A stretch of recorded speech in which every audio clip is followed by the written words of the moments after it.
A steady stream of semis hauling corn file into an ethanol plant in the south-central Nebraska town of Cambridge. Earlier this year, the plant sat desolate after the locally owned company that built it just last year went belly up. Its abrupt bankruptcy and shutdown put the town in a bind. We were starting to get a little bit nervous of the consequences of what that would mean to the community. The plant is powered by a substation that the community built by taking out a bond. When the company shuttered its doors, the city lost that revenue stream to make the bond payments. We were concerned about the instability of the ethanol industry as a whole, and that's purposely why we set up our bonded indebtedness to try and get it paid off as quickly as possible, so we could get that monkey off our back if the industry took a turn for the worst. The plant was purchased by a new company, Nebraska Corn Processing.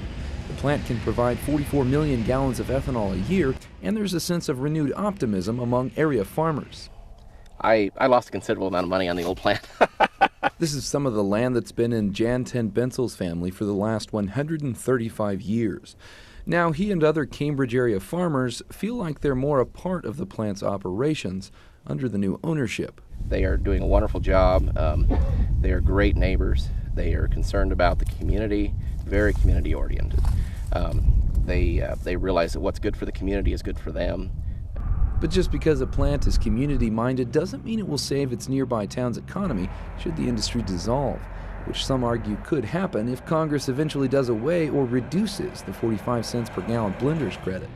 Cliff Mewson, president of the ethanol plant's parent company, Michigan-based Zeeland Farm Services, says his diversified company would survive a structural shift in the ethanol industry, but the plant in Cambridge would not, and the industry's uncertain future has people concerned. Economic-wise for our town, every dollar that generates the ethanol plant turns over about 7 times. There's a lot of jobs that are, people have been able to come back that never thought they could come back home, and have been able to work at the plant, or some of the side jobs, just the trucking situation, the trucking end of it. It's allowed me to hire 2 more individuals, just to help truck with the plant and to help keep grain going in and out.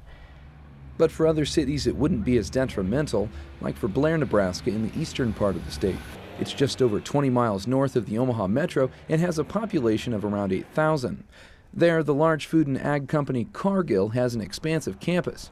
Among its diversified industries is an ethanol plant. The location is very important for Blair on the eastern edge of Nebraska.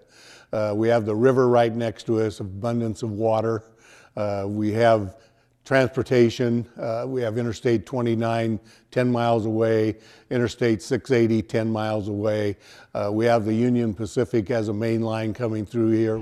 In the state of Nebraska alone, there are 24 ethanol plants.